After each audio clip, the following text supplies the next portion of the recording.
प्रेम समाधि के बाद का जीवन कोई सिद्धांत नहीं होता है, कोई उपदेश नहीं होता है, कोई ज्ञान नहीं होता है।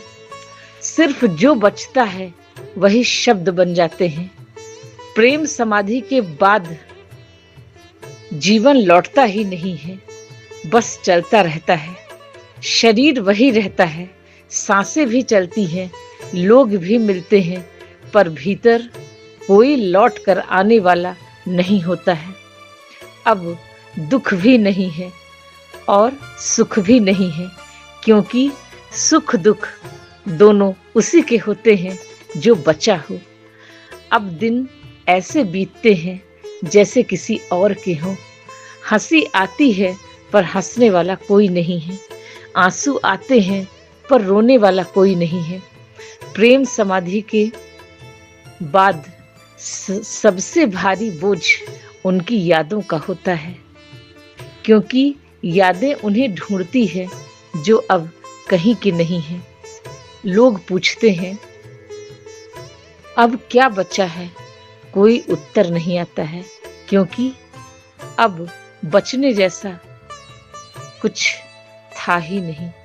प्रेम समाधि के बाद सब कुछ बदल जाता है और जीवन का कोई चुनाव नहीं रहता। कोई अपना नहीं लगता है और कोई पराया भी नहीं लगता है।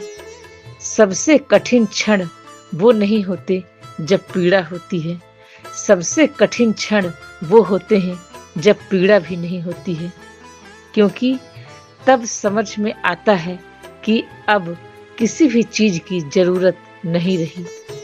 अब वही एक पथ है जहां से प्रेम समाधि घट चुकी है। अब वही एक रास्ता है जहां से प्रेम समाधि की घटना घटी है। प्रेम समाधि के बाद जीवन में न कोई प्रश्न होता है और न ही कोई उत्तर होता है, बस एक मौन स्वीकृति होती है, जहां कोई ये नहीं कहता कि मैं जी रहा हूं, और फिर भी जीवन बहता रहता है। प्रेम समाधि के बाद एक मौन स्वीकृति उतर जाती है। सम्राट समर्थ के द्वारा कुछ लोगों के साथ जो प्रेम की घटना घटी वो साधारण प्रेम नहीं था।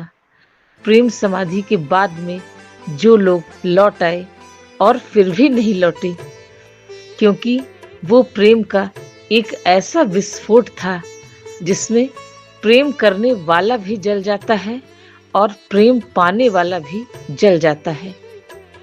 जब कुछ लोगों को प्रेम समाधि घटी तो उस क्षण शरीर तो था, सांस भी चल रही थी, हृदय भी धड़क रहा था, पर कोई लौटने वाला नहीं था।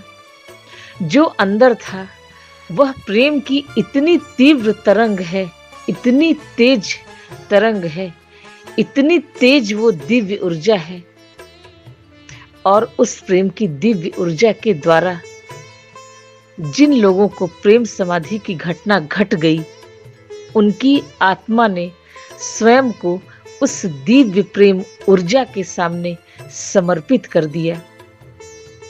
वहां मृत्यु नहीं होती, वहां स्वयं का विसर्जन हो जाता है, वहां सब कुछ विसर्जित हो जाता है।